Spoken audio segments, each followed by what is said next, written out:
This is the Sixth Man Show, an Orlando Magic podcast, with your hosts Luke Sylvia and Jonathan Osborne, covering all things Magic basketball. By fans, for fans. Go Magic.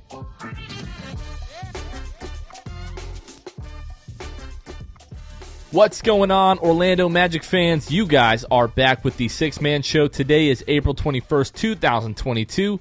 Jonathan Osborne here, as always, joined by my co-host Luke Sylvia. Luke, what is up? Not much. Just still hammering out those moving details, everything like that, all that fun stuff. Right. Do we charge this purchase? You know, we don't like to use our credit card, but do we charge this U-Haul that's freaking $2,000 for us to rent? All that kind of stuff. Yeah. So figuring all that stuff out, also trying to enjoy the playoffs with the downtime that I get, and also kind of balance family. So everything's crazy right now. We'll talk playoffs a little later in the episode, but that $2,000, does that include the price of gas? No. Oh my God. No, dude. The crazy part is, like, it's $2,000. When we moved, I found the receipt from 3 years ago because I was curious. We're gonna get probably the same size, like U-Haul, and it was like, I want to say we paid, I think the receipt was like $1,200 or something. So it's like $800 more. Plus, at that point, my job that I moved out here for reimbursed me for a good chunk of the U-Haul, which made it better. But still, you're not going to get that working from home. No. Lauren's Definitely like, not. Lauren's like, maybe we could swindle the company that you're working for in May. And I was like, I don't think they're going to do that. They're a work from home. They dodge all the moving expenses.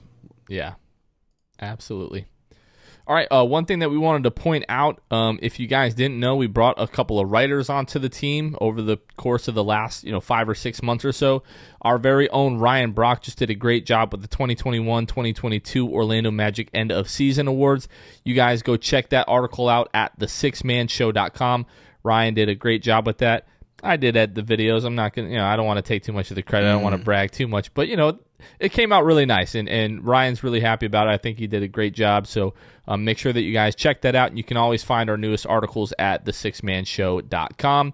Coming up on May 17th, yes, we're talking about it again, the NBA Draft Lottery Party, downtown Orlando at Harry Buffalo. The time is to be determined. We're guessing we're probably going to start things off somewhere between 7 and 8 o'clock. Obviously, there's going to be cold beer, good food. We're working on some trivia stuff. We're working on some giveaways, some raffles. So if you guys like free stuff and you like hanging out with Orlando Magic fans, come out to Harry Buffalo May 17th. It's a Tuesday. Again, time to be determined, probably somewhere between 7 to 8 o'clock. Be there, or I hate you and don't ever talk to us again. Whoa. Yep, I went there. Not really. We love you guys, but still, come out. It's going to be a really great time. We've already got like over 110 RSVPs, so it is going to be a great time. If you guys didn't know, we do have a voicemail box now where you can call and leave your take, ask questions, tell us how great we are, how ugly we are, whatever the case may be, and you can call 407-603-1189 for a chance to be heard on the show. Also, I'm sure that you guys have heard this by now, but we do have a Patreon that you can find us at patreon.com/the6manshow. We have three tiers of benefits where you can help support the show financially. It really does go a long way. And every single week, we shout out all of our patrons, which is what we're going to do right now. Shout out Court Cousins, who actually just started their Patreon. Go ahead and check that out. Court Cousins, Drew Gooden, Armin, Keith Garcia, Zico, Carson Tulo, Nathan Lynn Ellis, Jonathan Borges, Norm L., Magic Player History, Julio Bailey, Matt Lyman, Eric Segovia, Gabe Gaines, Bo Outlaw Fan, Wiffle, Michael Martin, Jamel Miller, Michael Salapong, Franz Goated for show. Thank all of you guys so much. We really, really appreciate the port. The port. Wow. I'm talking about the Port Richey, Florida, where I grew up. The port. That's a shout out to everyone from my hometown. No one listens to this, but that's okay. All right, Luke. So we got some pretty significant Magic news. Was that yesterday or the day before yesterday? Terrence Ross was on the Out of Pocket podcast produced by Buckets. And basically, Luke, he was asked if, they said, this upcoming is your last year in Orlando. Do you see yourself kind of finishing out your career? And this was Terrence's response. I transcribed the entire thing. Unfortunately, Terrence said, nah, I don't think so. They're in a rebuild. I'm kind of past that stage. If I was younger, if I was even on one contract before this, it would be a different story. I'd probably want to ride this one out and try to build something, but I've kind of already done that. I've been through a few rebuilds already. I'm 10 years in, so time's kind of going against me at this point. I don't really want to stay in another rebuild. It's been great here. I've had my fun. I've had my chance to be a part of something where it was me and a couple of the other guys, try and take it as far as we could. We had some good runs. We had fun, but now I think I'm ready to transition to something else. And then he was asked if he was going to go searching for that ring, and he's like, yeah, I'm kind of paraphrasing at this point, but he says, yeah, at least I want to, contend and really help a team. And unfortunately, in his role this year with the Magic, that really wasn't what he was asked. So I get it, and we've speculated about Terrence, being moved or moving on from the team this offseason, but there's an element of sadness for me. What about you, Luke? Yeah, I mean, we talked about it, right? I mean, we discussed it on the player grades for the guards. So, and in that, just basically said, like, we understand. If Terrence doesn't want to be here, then that's fine. Like, let's mutually, essentially, part ways. If he's not giving us, he's not really the fit. And I talked about that a lot last episode, where I just think he doesn't fit. Like, he played the most when we were trying to win games. Now we're trying to develop guys and all that stuff and get back to winning games. But in the meantime, I just think Terrence probably isn't a great fit for us, it seems, after kind of the last couple seasons, this season especially, under Mosley and moving forward. I think that, we obviously wish him the best, and it stinks. He gave us a lot of fun memories from that initial playoff run especially. So stinks to see him go, but we knew it was probably coming here. And isn't it kind of funny, like, we've been talking, like, literally all year that, like, Terrence was probably going to be moved at some point, and, like, now even talking into the offseason. But kind of hearing that someone doesn't want to be here anymore is just like, like, I get it. It's still kind of sad. It is probably best for both parties at some point. But, yeah, like, Terrence has been a fan favorite for years. He's a fun player to watch when he's in the right role and is able to, produce. People I guess, took offense to us saying on the last episode that he was checked out. I mean, did they? How can hearing this make you think that he wasn't? This isn't something that he just decided in the last, week and a half since the season's been over. I'm sure he's been feeling like this for a long time, and you can chalk up to his lack of production to a bunch of things: the scheme, not playing with the best lineups. Guys just have down shooting years, whatever the case may be. But I do think this shows that there was at least an element of him kind of realizing that he was going to be moving on from the Magic. Yeah, I mean, the writing was on the wall, man. I don't think this should come as a surprise to anybody. And that's, I mean, it like I said, it sucks. We wish him the best, but it is what it is, and we've seen it coming. So where do you want to see Terrence end up? Like, let's think about, like, the current playoff teams. What do you think would be, like, a good fit for him? Where would you want to see Terrence end up? I mean, if we're talking about him winning a ring, get him to Brooklyn. I think that they could easily win a ring. Not that I want Brooklyn to win, but if we're talking, like, great case for Brooklyn for Terrence to secure a ring, I think a Brooklyn, or who knows? I mean, maybe like a Utah, if they don't end up just blowing everything up, right? I mean, it's hard. I think that Terrence could be a good guy to lift off the bench, man. I think that, like, used correctly, all he's got to do is come off pin down screens and shoot three ball. I mean, I think that Terrence could definitely thrive in those type of environments. I think any of those top teams, I'd love for him to be there. Is there a team that sticks out to you that might need Terrence, that they might not be in the contention, or what are you thinking?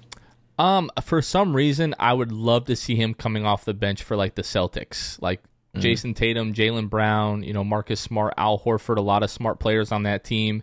It's a team that feels like they could use another punch off the bench. I don't know if Terrence is ever going to be, like, the sixth man of the year candidate that he was in 2018, 2019. Right. I think that was kind of, like, probably his career year, the best that we'll ever see of him. So I don't know if he's really best suited to be, like, your sixth man, but, like, your second guy off the bench, I think he can still bring a lot of value, like you said. Just knock down shots, and he'll get that on a contender, on a better team. He'll get open shots. Yeah, and the last point I would want to make is that right now Boston's playing Brooklyn, right? And I'm watching the box score. I'm seeing who they've got coming off the bench. Guys off the bench, first off the bench: Grant Williams, Derek White, and Peyton Pritchard. Good players. Peyton Pritchard could be better, right? Like he definitely still has not filled out his potential. Derek White's a good guard, but I still think that Terrence could come off the bench for Boston, like you said. even as a six man. To be honest with you, I think that like based on what I'm seeing, who they're bringing off the bench usually, why not? I know they like Derek White a lot, but you could probably put him in like that Peyton Pritchard, kind of role. Maybe it doesn't give you the same things defensively, but yeah, if he just goes to a contender, coming off of the bench, I think he can still bring a lot of value to a team. Now, people are kind of arguing whether or not this hurt his value, and I don't think that's the case. I don't think it's any secret. And if he is really going to be like a hot commodity amongst contenders, there's still going to be a little bit of leverage there between teams. Like, oh, Boston, if you don't want to give us what we want, then we'll move him to Brooklyn. Or Brooklyn, you don't give us what we want, then we'll move him to Utah or Dallas. Dallas would be another spot that he would be a lot of fun in, I think. But yeah, I don't think this really changes anything in terms of his value. They tried to get a first-round pick at the trade deadline, and they couldn't.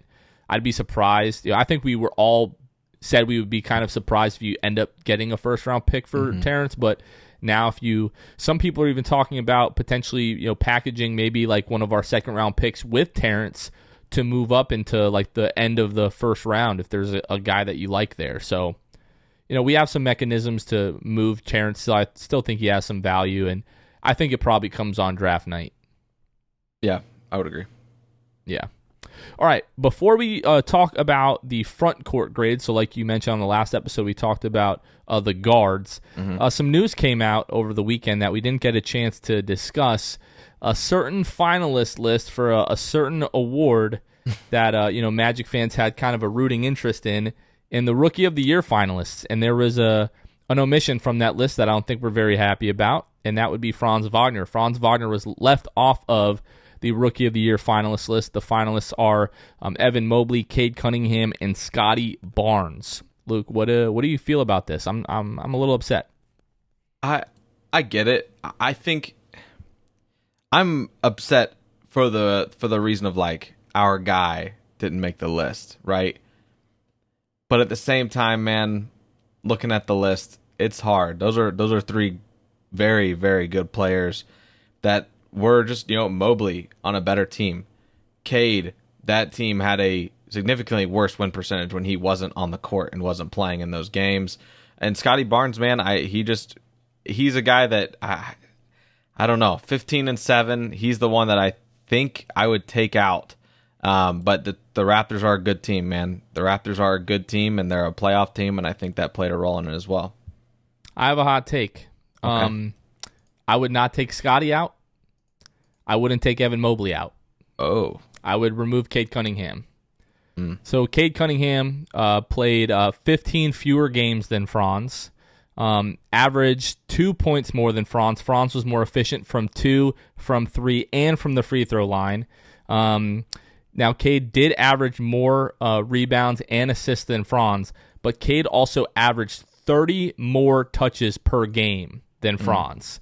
So you throw all that together, him being the number one overall pick, like just having that status is going to give you, if it's between him and Franz, they're like, well, Cade was the first pick. So like the narrative kind of matches.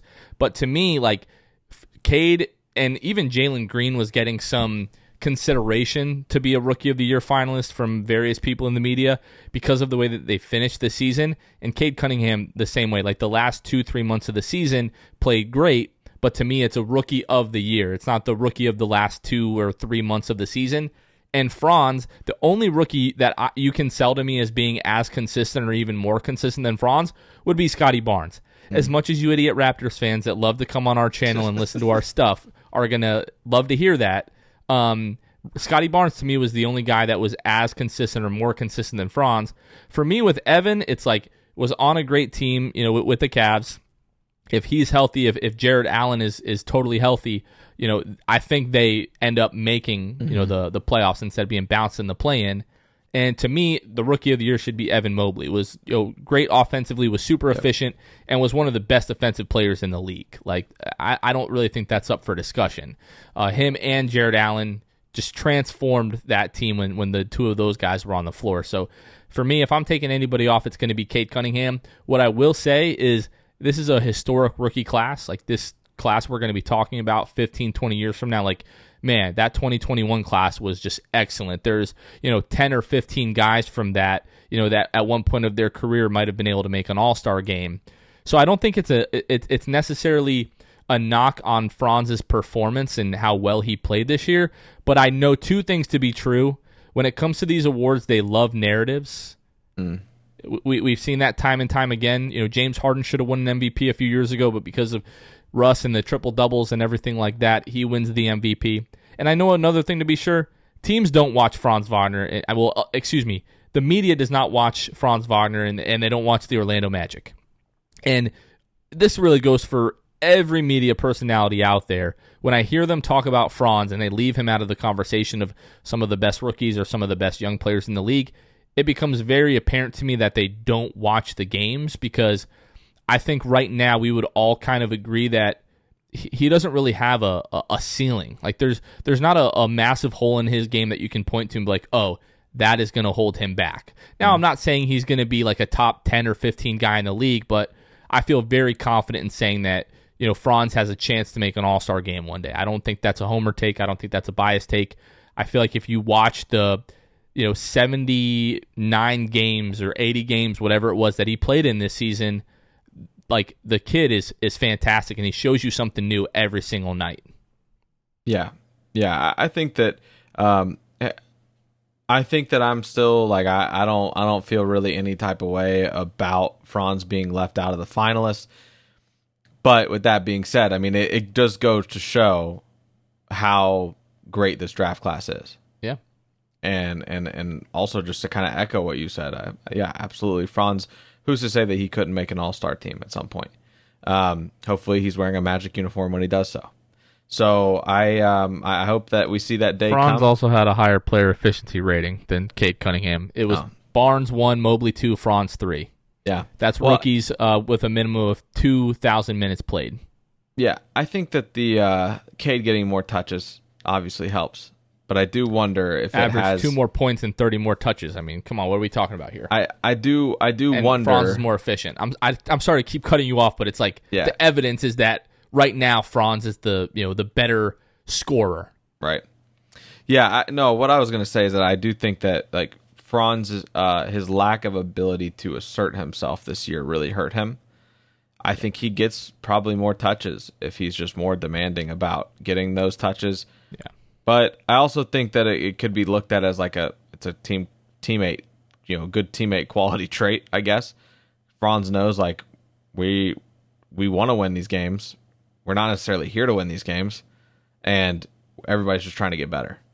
So Franz is and kind of talking about that whole like know your role type thing. Like we want you to just do your role, and then you can kind of work up from there, right? Like do your role, and I think Franz is just doing that. He's just playing his role this year, and I'm hoping that's the case, and I'm hoping that next year he's able to unlock the next thing there for him. Yeah, well, and we talk more in the the player grades for the front court guys, and that's kind of what we brought up with Franz is like, towards the end of the season, he was not really asserting himself, and it's clear to everyone with two eyes, like this offense should be a lot of Franz and Wendell, dribble handoffs, pick and rolls, all of that kind of stuff. Right. And hopefully next season we'll see some more of that. And I don't think I'm not as upset as I thought I was going to be that he was left off of like the rookie, because like all of those guys are great. Like Evan's great, Cade's great, Scotty's great. I just feel like Franz deserves a little bit more love. I mean, we kind of have this like little brother or this like irrelevancy complex that like people don't watch the Magic, people don't talk about the Magic, and it's just over and over and over again it rings true, and it's unfortunate until we really take the a massive step and we become part of the conversation in terms of contenders in the East. This is the way that it's going to be, because even when you saw the Magic making the 7th seed and the 8th seed, you still don't get a lot of attention. Like the Magic those 2 seasons are known for winning game 1 in the first round and then getting swept. So right. It is what it is. All right, Luke, at this point, we are going to get into our player grades for the front court players of this season. All right, Luke, today we are going to go through the player grades for the front court players. Monday's episode, we did the backcourt players. Tonight, we are going to go through the front court players. So first up, Luke, we're just going to get these guys out of the way. Just kind of inconsequential rotation players for the Magic this season. First up, Ignas Brazdeikis. See. So, can I read the stats? Can I read the stats?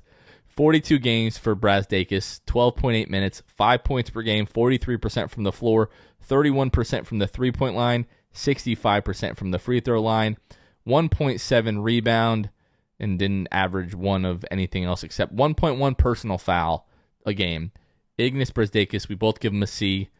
I give him a C because I didn't expect him to really see the floor this year. And unfortunately, he did a lot more of that than we wanted and anticipated, and was largely not great in his play this season, but kind of caught on at the end of the season. Started playing relatively well. I will give him that. But, yeah, for what I didn't expect much out of him. And towards the end of the season, I will say the last couple of weeks kind of, I don't want to say sweetened on Ignas because that just doesn't sound right. But, you know, I didn't want to rag on him so hard towards the end of the season. He was playing pretty well, so I gave him a C. Yeah, I gave him a C. Same reason. Didn't have any expectations. Now, don't get me wrong, Jonathan. I wanted to give this man an F-, just because Pidgeotto. He was always, he was on the court, and I would just be genuinely angry that he was on the court at any point. It didn't matter what game, what the consequences were. Was that his fault, though? No. I feel bad because it's not his fault. No, it's just miscast, right? His cast should be out of the NBA, and he was miscast into a roster spot in the NBA. So there you go. Miscast, missed shots, all the same thing. A lot of that. All right, Admiral Schofield. C. No, Admiral Schofield gets a B. Oh. For what he did at the end of the season. Okay. He exceeded my expectations. I didn't think he was fair. like for the smoke, so I give him a B. Okay. Outside of that, he's solid C. But I mean, I like see these guys get a little feisty, So that was But yeah, outside of that, I mean, I actually did like whenever Schofield was on the floor. He didn't try to play outside of himself, like didn't wow me.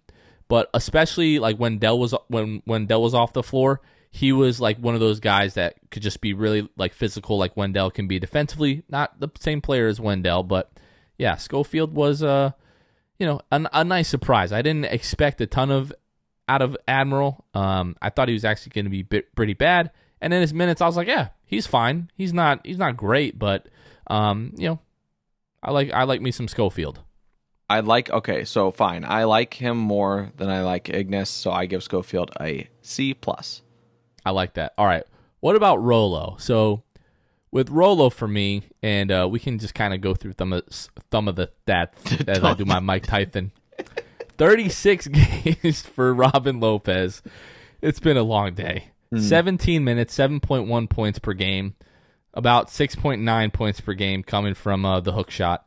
55% from the floor, 33% from the three-point line, 59% from the free throw line, 3.5 rebounds, 1.5 assists per game. Robin Lopez. I mean, kind of like Ignas and Schofield, I really didn't have expectation for Robin Lopez coming to this year. I knew that he was kind of just brought in because he loves Disney. And that's not why he was brought in. That's why he decided to sign here. Oh, that's why he brought himself in. Sorry. That's right. Yeah. But yeah. So as far as that goes with him, he I gave him a B-. He's fine. He's a funny guy. He's quirky, loves mascots or hates them, depending on how you view it. So yeah, that's kind of B-. I give Robin a B+, and that is because he was brought in to be largely a example for the younger guys, to be a locker room presence. I thought he was going to be like almost non-existent in that regard, like to be fair. Mm-hmm. And all of the young guys love him, like especially Jalen. Like he and Jalen went to like Animal Kingdom together and spent some time together off the court, which I literally did not see that coming at all this season. But Robin Lopez, I enjoyed Robin Lopez a lot more than I thought I was going to. And this is a guy that didn't play in most of the games this season. It was off the court stuff. I don't think I ever saw him sit on the bench. Always on the floor. He sat on the floor the whole season. I know he's got a bad back. He was on the floor. He sat on the floor in front of the bench like every single game. Mm-hmm. That's just crazy to me. But I guess it helps his back. I'm sympathetic to those with back ailments. But yeah, I enjoyed Robin Lopez a lot more than I did. In terms of on the court, I didn't. You know what? I thought we weren't going to see Robin at all because I thought Mo was going to be the backup center. Mm-hmm. So I didn't think we would see him on the floor at all. So he exceeded my expectations really in every facet. So I'll give him a B+. Okay. All right. And, I'm gonna stay steady. Am I what did I say? B-? Do you want to bring Robin back next season? I don't know. It seems pretty inconsequential. You need vets though. I do think that's important. I don't think especially if Terrence is in here, which a lot of us expect him not to. Right. Be. Yeah. And I think that you would need to. If you don't bring back Rolo, you better be bringing in a vet who plays pretty much the same role. Hopefully, they play way less minutes than 17 minutes a game, like Rolo did in his 36 games, just because of the fact that I hope we don't need this vet that's really there for just like off the court stuff. So, yeah, I think that it wouldn't hurt to bring Rolo back by any means. I don't think that he plays much next year, barring the team is healthy, but could be interesting. I think we forget how much like some of these guys' minutes were affected by like the whole COVID situation. Like, when some of these guys were out, like Robin was playing a ton, and really what it came down to in terms of like that third kind of center role, it was either Mo Wagner that night or it was Robin Lopez, and it was like a decision that Mosley just went with, like it's gonna be all this guy or all this guy. I don't think we saw too many games where like Mo would play a little bit of the backup five, and then Robin would play a little bit of the backup five.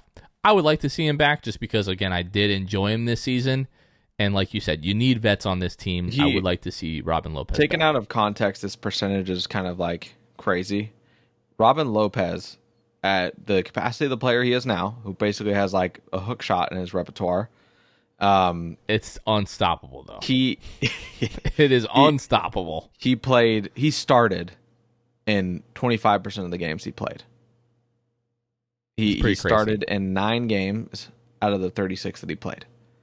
So I hope that's not the case next year. That would mean the team's got some injury problems, health problems, whatever it might be. So I'm hoping we see Rolo less on the court and more on the court sitting. You know what I'm saying?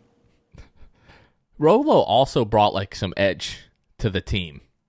Like when he went in there against the Hornets and started like breaking stuff up, like he brings a little bit of an edge that you need, I think. Yeah. Like for years we complained that we didn't have any of those guys really when you talk about, Vucevic and Fournier. And although Evan does have a little bit of that edge, you don't really see it as much. I feel like Evan was probably one of the most fiery guys, in those like 2014 to 2017 teams, somewhere around there.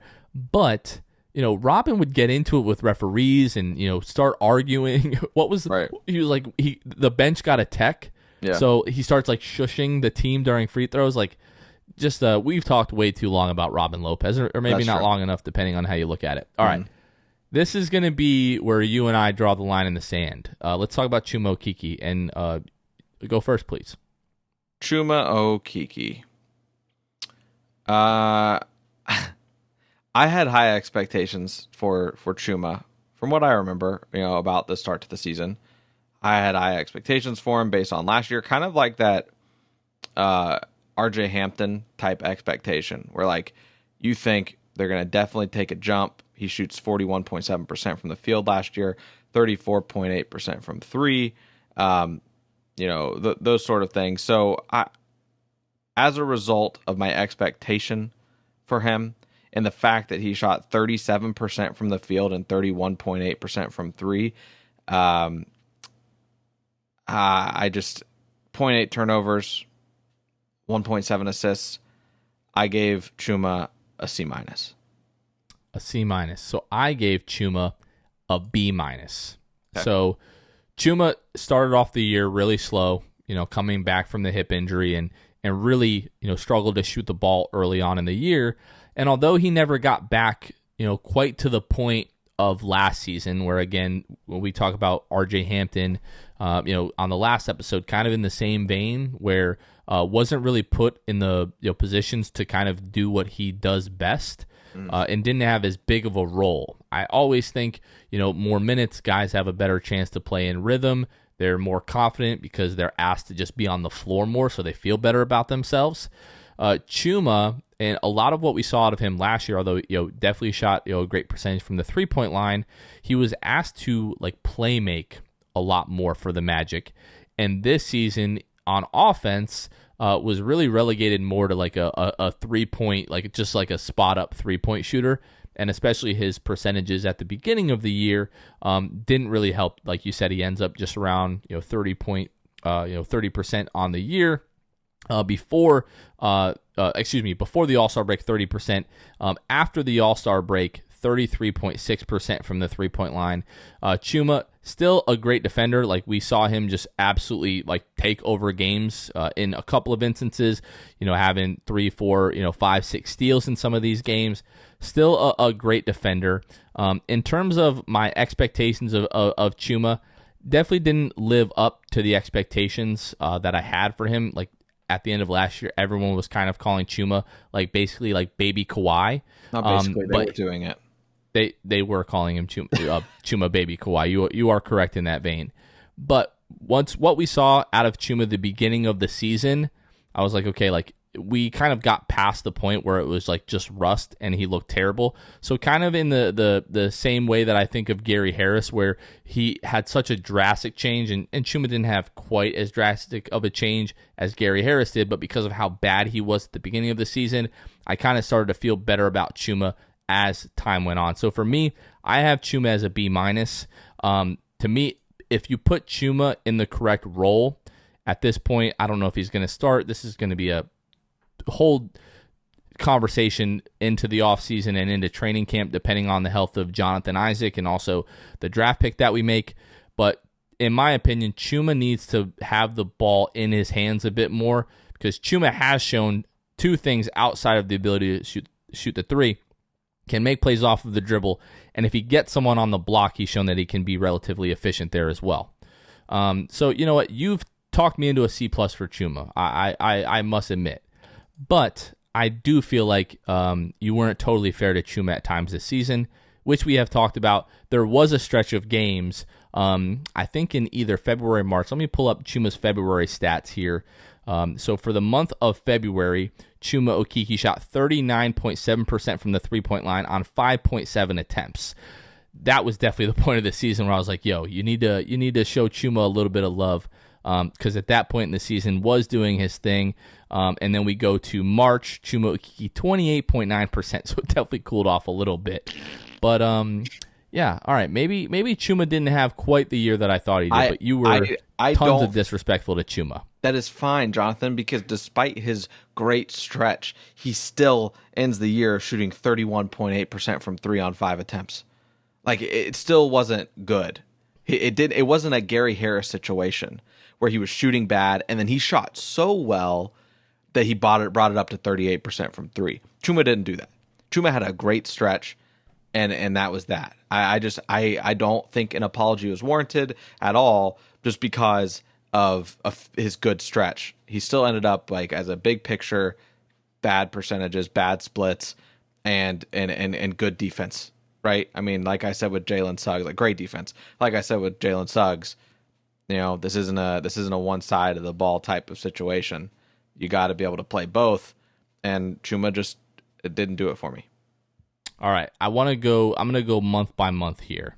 So it was really a January and February that he shot the ball pretty well from the 3-point line. Again, like you said, not enough to make up for the entire season that we saw. No, the month of November, 24% from the 3-point line. The month of December, it was 23% from the 3-point line. And then into January, got up to 38%. Into February, talked about that it was at 39%. And the last couple of months of the year, it dips down just a little bit. I feel like Chuma is somewhere in the mean here. Like, he's probably not 40% 3-point shooter that we saw last year. He's definitely not the 30% 3-point shooter that we saw this year. It was kind of a weird year for Chuma. Again, like, gets off to the slow start. In January and February, when he was shooting the ball, I felt like it was warranted at that time. Because at that point, it was like 2 months of Chuma shooting the ball particularly well. Now, did you end up being right across the entire season? Yeah. Yes, I will give you that. But in January and February, asking for an apology was warranted. Yes, but the reason I didn't ever give one is simply because I said I want this to play out. I still haven't seen enough for me to feel like I need Jonathan, as badly as you want this apology. It is never going to happen. So, but what? In December, when Gary Harris started shooting the ball, you were 100% back on the Gary Harris train. I believed Why is in him. that fair? I believed in him. Chuma shot 40% from the 3-point line last year. But Jonathan, big picture.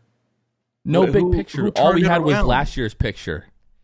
That's fine. Big and Gary picture Harris he has did, but been in the the league. moment, you were picking the guy that you liked. I didn't and then like Chuma him. was like, I did not like him. I liked him prior to the season. You loved Gary Harris when we traded for Gary Harris. You're right, but I fell off that when he's got off to his terrible start. Okay. All right, and then he starts to right the ship, and he carries it out. And the big picture, I think it speaks for itself. I was right, but and the reason that I turned around so quickly with Gary and not Chuma is because Chuma is young. Chuma has not showed me anything to make me think, but prior to that this man is going to just be a knockdown 3-point shooter for his career. Gary Harris has been on some good teams. He's been a decent shooter, and he hasn't. He was a decent shooter 5 years ago. Has been terrible until this year. Still was good at one point. Okay. Just fine. That's your point, and you want to stick to it. That's totally fine. January and February, I will never let this go. During that time, Chuma should have got an apology. You gave Gary one. That's fine. You didn't give Chuma one. Yes, it played out. You ended up being right big picture. January and February, I feel like it was not outside of reason to say, you know what? Chuma's playing really well right now. Let me give him his flowers. You're never going to get that from me. That's fine. We will. I told you this is where we were going to. This is the most heated part of this episode. This is where we were going to draw the line in the sand on Chuma Okeke. I conceded a little bit. I came down to, I think I said a C+ for Chuma. Yes. January, February, the man was doing his thing. Yeah, I still believe in Chuma. If only the season was 2 months long. Well, you're lucky it wasn't 1 month long. You're lucky the season wasn't 1 month long because Gary would be out of the NBA. All right? That's all I got to say about that. All right. Agree to disagree, my friend. We can shake hands here. There we go. Perfect. All right. Let's move on to Moritz Wagner. I love Moritz Wagner now. Mm-hmm. I wasn't like super high on him at the end of last year. A big part of it is because he's Franz's brother. Let's not act like that doesn't play into this the way that I feel about Mo. But another guy that legitimately brings an edge. Kevin pointed out open night. We're at Amway watching them take on the Knicks, and he's talking trash to Julius Randle. He's talking trash to Tom Thibodeau. Like, his number one goal while he's on the floor at all times is to get underneath everyone's skin on the opposing team, and he does that consistently, night in and night out. When he gets minutes, maybe not the best player, but can give you highlights. Yamming on somebody, he can knock down the occasional 3-point shot, has like the greenest of all green lights of anybody in the league. Like, if he is even remotely feeling it, the ball touches his hands, it is going up. But I love Moritz Wagner. I gave Moritz Wagner this season a B+ based off of what I expected out of him to start the season, which was not much. Right, which is the big thing for me, and the reason that I gave Mo Wagner an A. I didn't have much expectation in Jonathan. I mean, if you look at his in 11 games with the Magic last year, right? 11 games, he had 11 points a game, okay? And 26 minutes per game. That's sizable. One would say you shouldn't have expectations for that player going into next year because he probably won't touch the court. 11 points in 26 minutes. That's not great. Shot 40% from the field.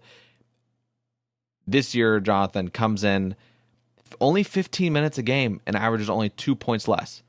9 points a game in 15 minutes. Takes a 9, almost 10% increase from the field. Shoots basically 50% from the field. Takes a slight, a dip, obviously, in his 3-point percentage. But I cannot. It's almost like not only does he get my respect for the play on the court, but just like what he brought to the culture even speaks to it more and was the real reason that he got up to an A for me.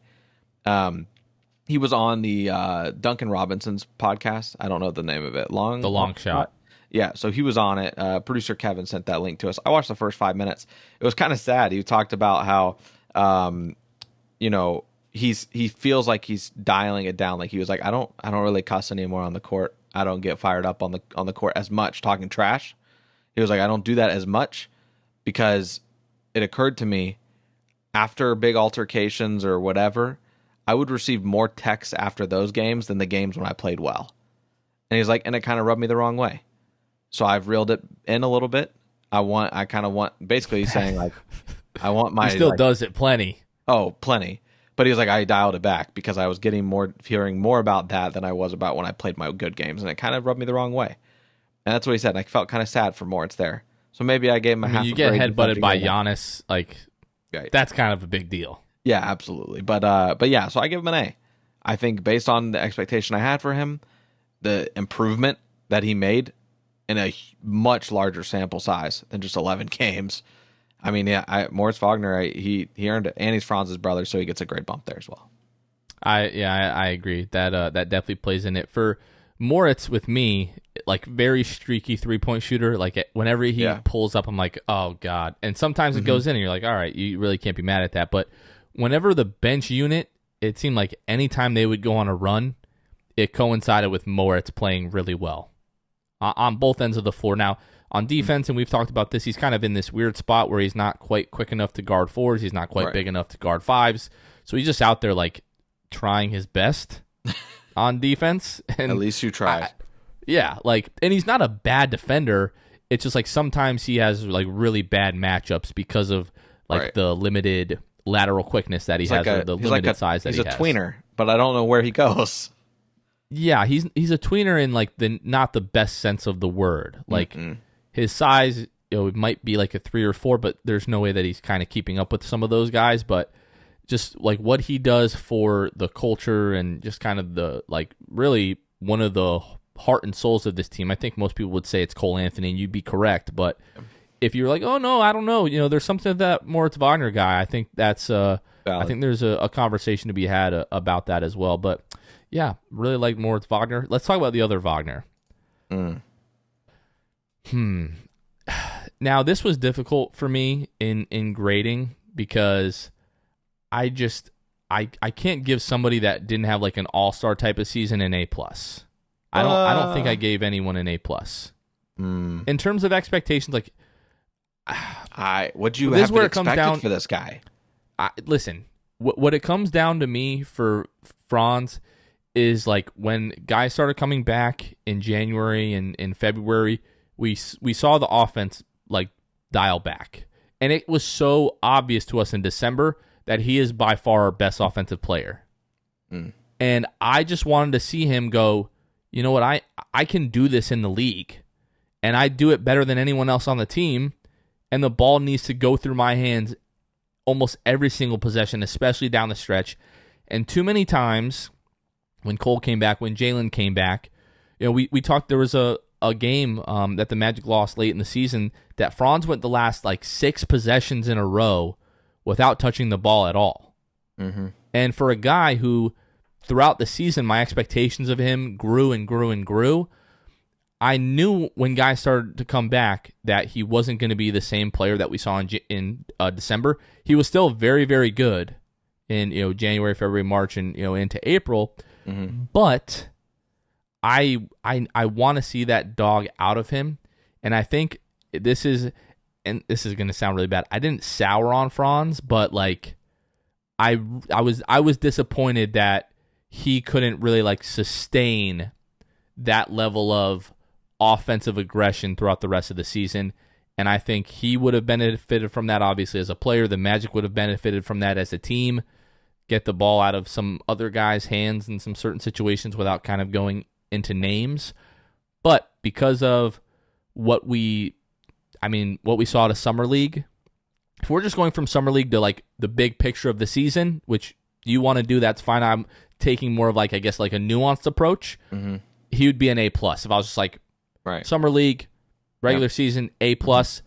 But because of just like watching these guys day in and day out, game by game, and because it was just like the stock for Franz, like, was kind of, we knew it was great. December, it went through the freaking roof.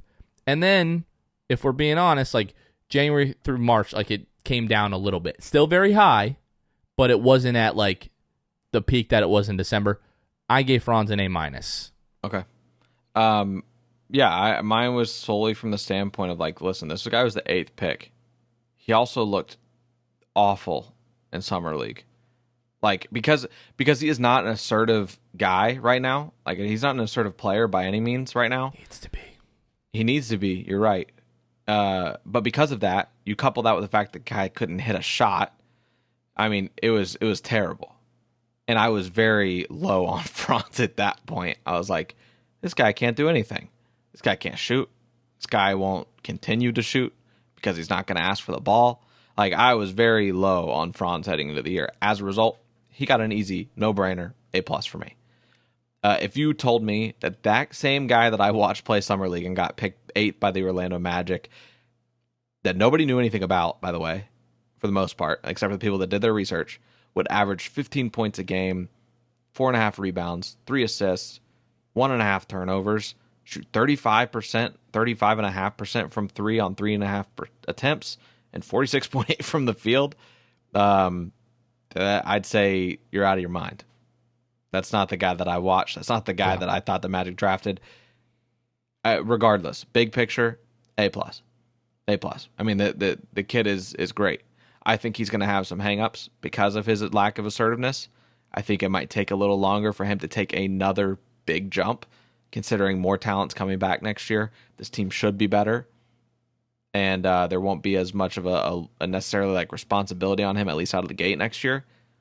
I think we could see a dip in numbers next year, to be completely honest. But I don't think that it's going to necessarily be a bad thing. I think his volume's just going to be down. Yeah, the volume, I think, naturally will be down with Markelle coming back. If Jonathan Isaac comes back, draft pick. Some of these guys, draft pick, exactly.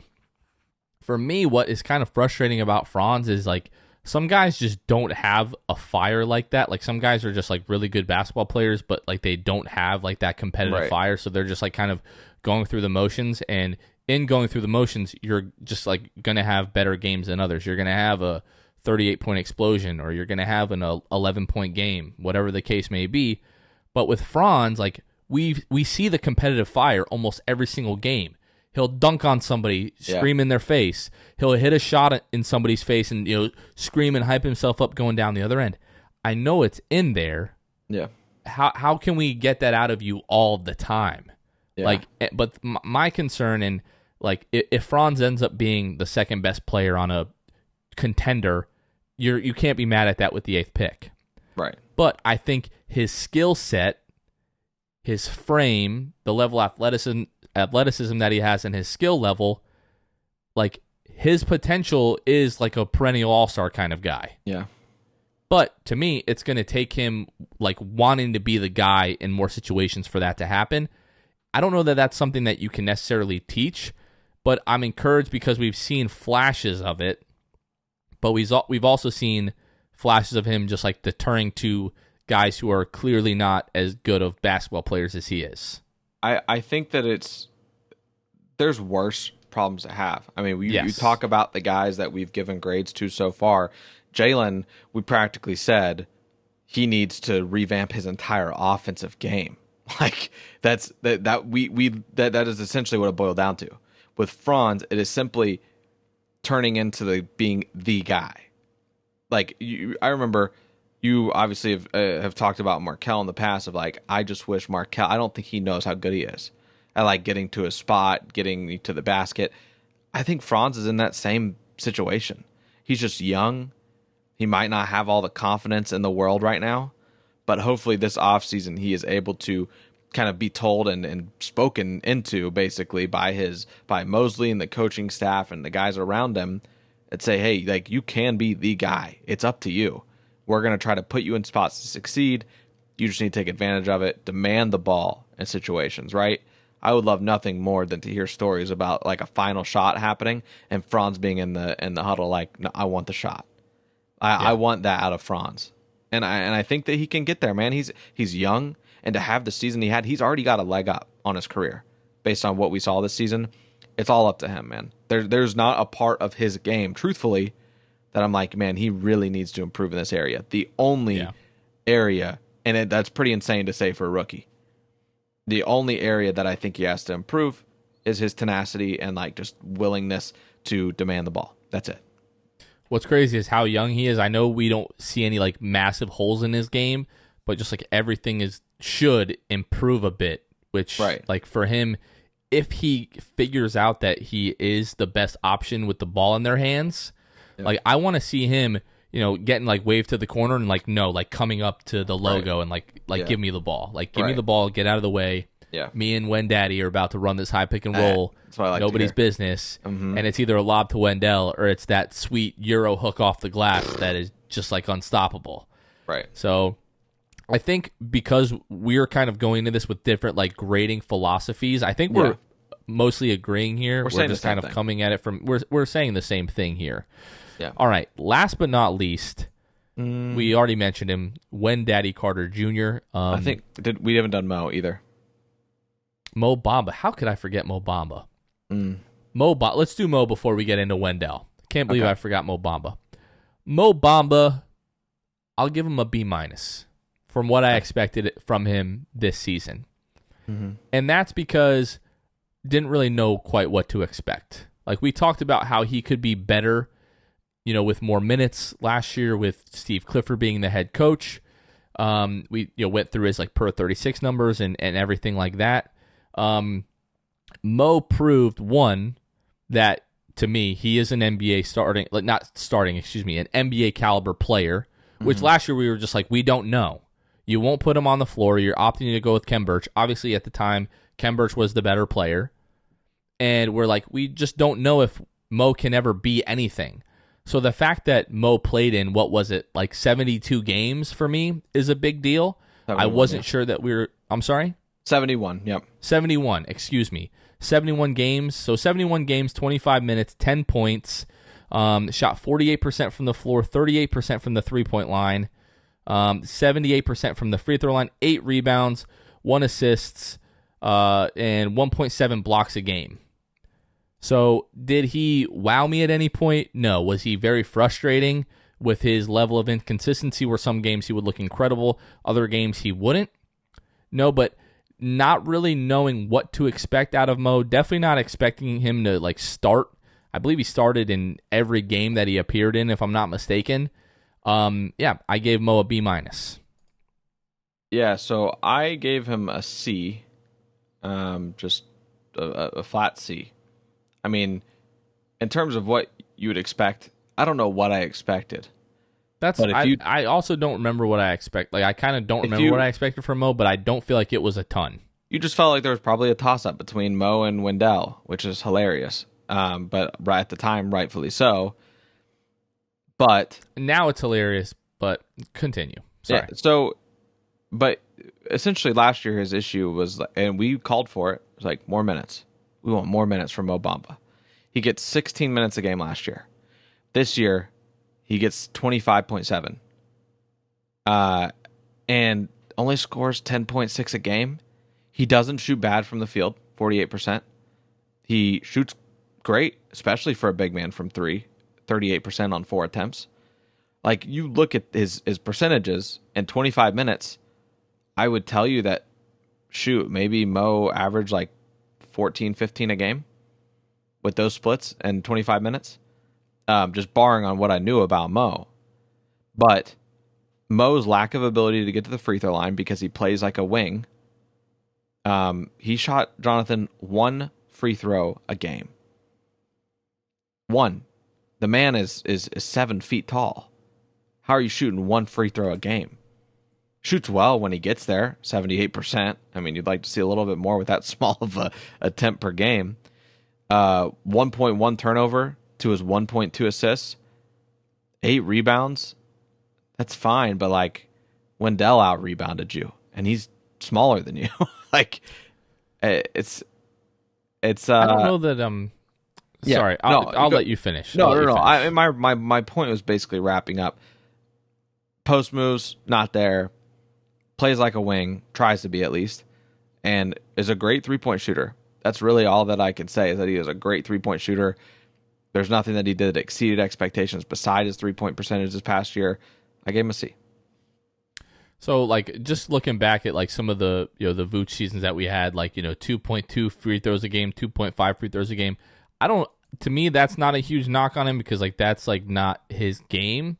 But would you agree that in most instances of Mo being on the floor, especially with the starters, that he was, like, the fifth option offensively behind, like, Cole was definitely, like, number one just in terms of, like, sheer attempts, and then, some order of Wendell, Franz, and Jalen, and then Mo being 5? Yes. I think that a big part is that he just wasn't a high option on the board. But I also think that speaks volumes to Mo as a player. Why wasn't he? Probably, and the free throw thing it pisses me off just because he's 7 foot tall. I understand Vooch was only shooting, 2.5 attempts a game. But it's because he has no post moves. Jonathan, imagine if this kid had confidence. Well, I mean, we did see him not be able to back down Peyton Pritchard. That's what I'm saying. You get somebody in the post, you should be able to get fouled. But did you expect Mo to have that this season? I expected something more than what I saw. It just like his whole. I played with a kid back home. Played like pickup ball. Played against him in high school. Kid is huge, but he only shot 3-pointers, and I got so mad at this kid because I was like, "You're not 6 foot tall, like you are 6'11", playing against a bunch of kids that are 6 feet tall. What are you doing? Get in the post and do something." But the kid, it's the same thing. It just makes me so mad. Like this kid is listening now. He's like, I can't wait for Luke to move back to Ocala. Yeah, exactly. I'm gonna kill that. I'm putting that kid in a trash can in the ground. But and he could. He's 6'11". But right. Maybe not. Maybe he takes more of the small guy approach and thinks he couldn't do it. So anyway, but yeah, Mo. It's just a lot of frustration for me. Like I get he didn't get a lot of touches, but there's a reason. There's a reason he didn't get minutes under Cliff. There's a reason that he didn't get the touches under Mose. Like, there's a reason for all of this, man. And I think that there's more to it than just numbers. Well, so let me ask you this, I guess. So we get frustrated because we know what Mo's potential is. I certainly didn't expect him to play up to his potential this season. I thought he could. Mm-hmm. Did I think he was just all of a sudden going to become this, like, incredible, like, shot blocker, knocking down like a ton of threes and, rebounding the ball and being this, like, really dynamic lob threat? I didn't expect that at all. Does he have the physical tools to do that? Absolutely. But, I mean, just what I expected out of, and we're going to get to Wendell in a moment and, like, why that was, and that's kind of why I almost jumped in there when you mentioned that. We didn't expect Wendell to be Wendell this year. Mm-mm. So I don't think it's fair to be like, oh, we kind of thought it was a toss-up. Wendell just went on to have like a phenomenal season for the Magic, and for me, Mo was fine this year. Was he very frustrating? Yes, because we didn't see him live up to his potential. Was he bad? I don't think he was bad. I just think it comes down to the fact that, like I said, you look at the splits, you look at his, like, everything, and you think he did what he could. But what did we not see? I don't know, but I feel like there's something we're missing. Like we've talked about that. Right. Well, the coaching staff just knows he can't get in the post. He can't do that. He's not a great defender. He's just an elite shot blocker. Like, there are so many holes to his game that hold him back from excelling. As great as that first half against Philly was, where he had like 7 or 8 3-pointers, that's not, like, realistic. It's realistic once maybe every season. So, like, I just... He's got a good half in him once every 30, 40 games, it seems, something like that. Not to that extent, but... I just think there's more to it. He'll have a few games this season where he gets you 15 to 20 in the first half. Beyond the stats, why was he not up and higher on the pecking order? I just think, to me, it was just kind of like the natural order of things. Like, obviously, he looks around He just and wasn't as good as everybody else. I mean, yeah. I mean, like, is Cole a bad player offensively? Could he be more efficient? Sure. But, like, obviously, the point guard, especially if you're more of a scoring first point guard, you're almost always going to be the number one option. Mm-hmm. Obviously, Wendell and Franz are great, and Jalen was the 5th pick and is expected to go out and get shot attempts. And Mo, like you mentioned, his thing is like, I'm just going to chill and hit threes. Like, shoot them when I'm open. If he wants to do that, but I just don't see that being effective if he can't do anything else. People are going to pick up on this. I also didn't expect him to shoot 38% from the three-point line. No, like I said, he excelled. He exceeded my expectations as a three-point shooter. But would I rather have him develop the freaking post game? Yeah. I mean, yeah. So and we saw like flashes of him being a good shot blocker, but I think he proved that like that's. I mean, how many guys in the league would you say are better shot blockers than Mo Bamba? Now we're not talking about a defender, like just from like a rim protection aspect, right? It's less than 5 guys. Yeah, I mean it's Gobert. It's like Mitchell Robinson, like just strictly from a shot blocking aspect. Mm-hmm. I mean, if we're putting guys out there to block shots, Hassan Whiteside's up there. But I'm saying like we're talking less than 5 here, right? Like if you're telling me I just need one guy to come off the weak side and block a shot at the rim, Mo is elite in that respect. Absolutely. And I don't know that we would have said that last year. I don't think he really proved that in the way that he did this year, and that just comes with more minutes, right? Like we knew that he had the potential because he's gigantic. But this year he actually did it. But one-on-one defender. I think I don't know, man. I mean, last year 15 minutes a game, he only had 0.4 less blocks. He had 1.3 blocks a game. But what was your perception of him this year? Was your perception that like he was an elite shot blocker? And I haven't even looked at the stats to tell you where he is in terms of like blocks per game or anything like that. Right. Well, I'll tell you I just feel much differently than him as a shot blocker this season than I did last year. Yeah. And that's not saying that like he's by any means a great defender, because that's not. We're having different conversations, but right. Yeah. I don't know, man. I don't know. Like in terms of blocks per game, he is right there with like Evan Mobley. He's their top Jakob Poeltl. 5. I mean, he's tied for 5th basically with 1.7 a game. And in terms of minutes, like plays less minutes than Robert Williams, plays less minutes than Gobert, less minutes than Mobley and Poeltl. Mm-hmm. So I mean, you can make the argument, I guess, that he could get imagine Robert Williams at Mo's height. He might average like 50 blocks a game. You mean Akeem Olajuwon? Yeah. Mm-hmm. Like, yeah. Yeah. Anyway. All right. So yeah, a little bit different feelings on Mo Bamba. Now we can get to Wendell. So I wasn't going to give anybody an A+ that didn't make an All-Star team. Wendell's a solid A for me. You could talk me into an A+, but when I sat down to do that, I'm like, anyone that's not an All-Star, I'm not giving an A+. Kind of a pointless rule, but that's the rule that I went into this with. I gave Wendell an A. Wendell, like, obviously I didn't expect it from Franz, but out of Wendell, I was like, he's fine. I didn't think he was anything particularly like special coming into the season. Like showed flashes that he could be really good, but especially the way that he started the season shooting the 3-point, like it was ridiculous. Yeah. He didn't keep that up the entire season, no, but it was just consistent every single night. Averaged 15 and 10, and like towards the end of the year, he was putting up some ridiculous stat lines. Yeah. Was the best, most consistent player all season long for the Magic.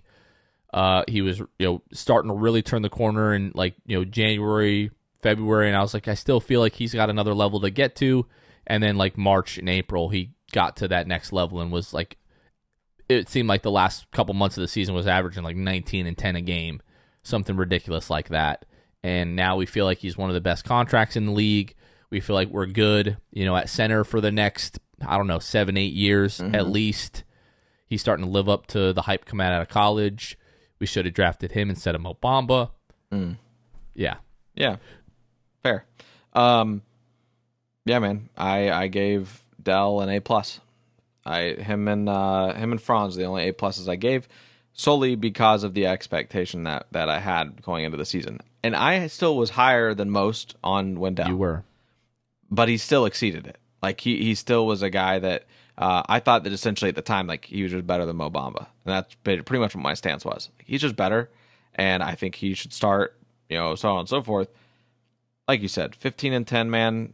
He plays 29, doesn't even play 30 minutes a game, 29.9. Shoots 52% from the field, 32.7% from three, like you said, he cooled off. But in terms of just what he brought to the floor, that 10.5 rebounds a game, 15 points, he just felt like a guy that and almost 3 assists, right? So, like, for a center, 3 assists is great. 3 assists and 1.9 turnovers, essentially. So I think that, enough can't be said. Like you said, one of the best contracts in the league. This guy's a no-brainer, A+ for me. Just, there was a bar, and he just, like, broke completely through it. I mean, he brought, I hope that he continues to make Mo Bamba feel a little bit like, I don't know if insecure is the word, but like what could you be, Mo? Like, Dell, his biggest thing, I mean, he had not played 60 games in a season yet. He plays 62. Probably plays more if this team isn't tanking. 100%. And I think that, like, he was available to play. He never, there was never really many times where I just was like yelling at the game at Dell. Like, Dell just does it well. I think he represents the franchise well. Like we said before, he's talking about the Horace Grant goggles next year. I so badly hope that happens. He would just, like, as high as he is on people's list, he would, like, take a huge gap and, create space between him and other Magic players for some people, and myself included. He's just embracing the culture. He's only 22. I mean, he truly is. He's incredible considering what he was in Chicago. I think that he's just taken such a huge step. I think one of the areas that he grew the most, and he talked about this in his final press conference of the season, is that as the season went on with such a young locker room, he realized that there was still, out of the young guys, like, there was a real need for leadership, and he kind of stepped into that role. I know there was a game, especially in that stretch at the beginning of the season, where the third quarters for them were just terrible. They would be competitive in the first half, get killed in the third quarter, and then just weren't able to come back in the fourth. It was after a game, I think it was against Chicago, when we kicked the crap out of them at home. At halftime, the game is relatively close, and the coaches start to talk and put on film, and Wendell says, "Shut that off. We don't need to see that." He told the guys, "We all know what we need to do in the third quarter." They came out and they still blew the doors off Chicago and won that game. He talked about, they would have, like, rough starts later on in the season, and Mosley would call a timeout, and he would just tell Mosley, like, chill, like, we're doing the right things. Shots just aren't falling. We're just going to keep doing what we're going to do and what we've been doing, and the game is going to turn around. And he said he forgot what game it was really when he referenced it, but he said, and we turned the game around. We ended up winning that game. So the steps that he made in that regard as well. And we talked about he had the great start to the season, and as it went on, I started to talk about, feels like this guy's got another level. Starting from January 1st to the end of the season, in 28 games, averaged 17.6 points per game, 55% from the floor, almost 11 rebounds and 3 assists. Like, that, if you put this guy on, like, a competitive team, this is a guy that we're going to be talking about potentially as an all-star, because he is also one of the better defensive bigs one-on-one in the league. Yep. Talk about a guy that needs to go up against Jokic and against Embiid. Held his ground against those guys. You saw when he was out, Embiid drops 50 on us. Right. And, when he is in, we go to overtime with those guys. So just how strong he is, how smart of a player he is, just how consistent he is. Can't say enough good things about Wendell. He probably deserves an A+, but I made a stupid rule, and I'm going to stick to it for this. So. Yeah. All right, Luke. Well, that was our player grades for the front court. I think that concludes really our player grades for this season. Maybe next week or maybe in a couple of weeks we can do like a GM, like front office grades and Mosley grades. I think we talked about Mosley a bit already, but still. But so right now, Luke, the NBA playoffs are going on. Currently, Boston in Game 2 is down 2 to the Nets at home. The Raptors in Game 3 against the Sixers are up 12, and then tonight the Bulls and the Bucks play Game 2 at 9:30 on TNT. But what have you thought so far about the playoffs, and what's jumped out to you? I know what you're going to say. I know what you're going to say. Go ahead and say it. It's fine. No. Tell the people. What am I going to say? All right. This is a conversation that I honestly do not remember having with Luke. But I know he was big on Jordan Poole before the season. I'm not trying to say that I was high on. I know I was not high on Jordan Poole coming into this season. I know Luke was. He is saying that at some point I asked him whether or not he would really take Jordan Poole over Cole Anthony, which doesn't seem like a crazy thing that I would say when you look at their stats comparative like to last season. But yeah, Luke is over the moon, as is everyone else, about Jordan Poole. He's become a real problem for Denver, not for the Warriors.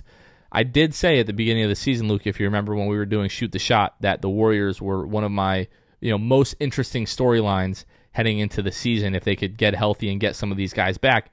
Was I expecting Andrew Wiggins to be an all-star? No. Was I expecting Jordan Poole to play like an all-star the last couple of months and now the first couple of games of the playoffs? No. But yeah, have your moment in the sun. You're a big Jordan Poole guy. Yeah. 30 points in Game 1, 29 points in Game 2 on good efficiencies and insane efficiency. And also just the fact, I was going to mention the Warriors. I wasn't so much going to harp on Jordan Poole that much. No, I know, but I figured I just, I'd let you rub it in some more. Okay, well, thank you. I appreciate that. The main thing I was going to mention about the Warriors and the biggest storyline, and really what is their ceiling, they're beating the Nuggets. I know they don't have, obviously, Jamal Murray. They don't have... But they have Aaron Gordon. Right. They do. They do. They have him. Oh, thanks, Denver. but no, I mean... I'd still rather have RJ Hampton right now. Yep. Okay. We don't know what RJ... We're pretty sure what RJ is going to be, but we for sure know what Aaron Gordon is. Yeah, absolutely. One's established, one's not. I don't really care to have either. So anyway, Warriors though, still winning these games convincingly, 123 to 107, 126 to 126 to 106. This is Steph coming off the bench and playing, I think, 20 to 25 minutes in both appearances. What? He still scored 30 in Game 2. Yeah, but something ridiculous. It's crazy. It's I don't know, man. It's nuts to see what the Warriors are able to do right now. They look great against the Nuggets. We'll see if that continues on. My other favorite part of the playoffs, going to the other conference, Boston and Brooklyn. I mean, I'm missing that game right now, but it's a great game. Almost the end of the third quarter, Brooklyn up 2. Kyrie has a huge outing in that Game 1, and they still lose, which is insane. So those are my 2 points. Not necessarily my 2 favorite series. I think the Warriors could just walk away with that series against Denver. But I do think that Brooklyn-Boston definitely, I'm not shocking anybody, but definitely my favorite series so far. Yeah, the KD falls asleep. Jason Tatum drives to the rim, the little spin over Kyrie, the layup to win it at the buzzer. A layup to win. Can we talk about Jalen Brunson going off for 41 against the Jazz, and now that series is tied at 1 apiece without Luka? He's that dude. I mean, I think the Mavericks shot something crazy. Yeah, they shoot 47% from the floor, 46.8% from the three-point line. You only win that game by 6. Yeah. I mean, they had to do everything they could. Have they announced a timeline with Luka, or they just keep saying that? I think he's now questionable for Game 3. So, I think I read that a little bit ago. We're recording this Wednesday night. I think I read that a little bit ago that he was questionable for Game 3. Which is crazy and huge that he gets to go essentially play their first game in Utah.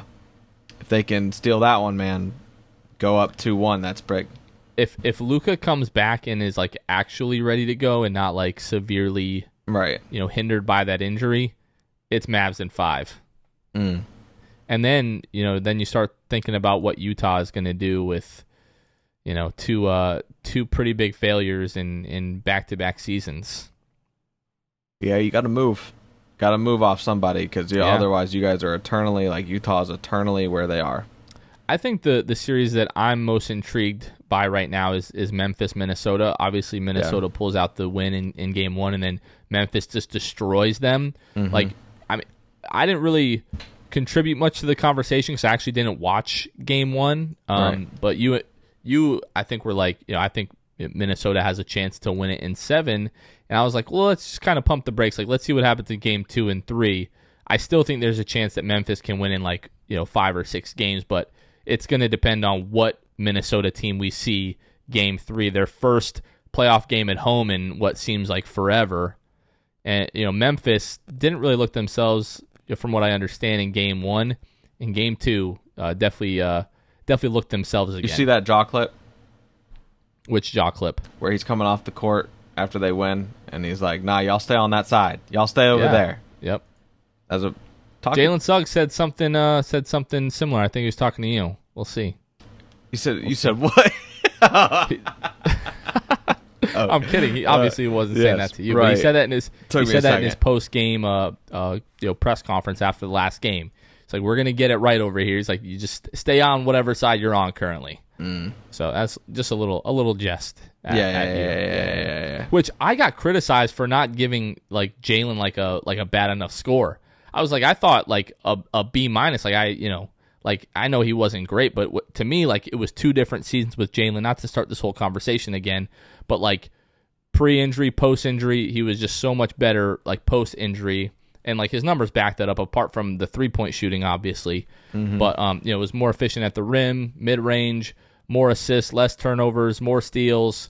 Just the 3-point shot. A lot of people that love to hate. And I'm someone as you guys heard, I'm not a huge Jalen Suggs guy, but I mean, I thought that the grade was fine. I didn't have a problem with it. He's incredible defensively already. Did you see the clip that got posted of Danny Green's one other dunk from this season? And it was Jalen Suggs falling asleep guarding Danny Green in the corner. He cuts back door and has a dunk. And then somebody tweeted we need to stop coping about Jalen Suggs saying he's a great defender. Falling asleep on one play on Danny freaking Green makes you a bad defender. If you go read Ryan Brock's article, we put videos of all of their clips. He marked Jalen Suggs as the Magic's defensive player of the year, and that is just a minute of stud defensive clips. Trust me, go watch that. I think on that end, the kid's going to be just fine. The other side of the court is yet to be determined, but right now I'm just hoping Devin Booker's hamstring is going to be okay, because if not, I just see the Warriors rolling to the finals. Yeah. Mm-hmm. Well, we'll see. I think, Luke, that's going to do it for us for this one. You got anything else? No, that's it. That's it. All right. Well, for Luke Sylvia, how do I usually say this? For Luke Sylvia, this is Jonathan Osborne, right? Yeah. You guys are listening to the Six Man Show. We will catch you guys next time. See ya. Thanks for listening to the Six Man Show. Be sure to subscribe on iTunes, Spotify, Google Play, and Stitcher to get new episodes downloaded directly to your phone. Please take a minute to give us a 5-star rating and a review. It would really help us out a lot. Follow us on Twitter and Instagram @6manshow and like us on Facebook. We'll catch you guys next time. Go Magic.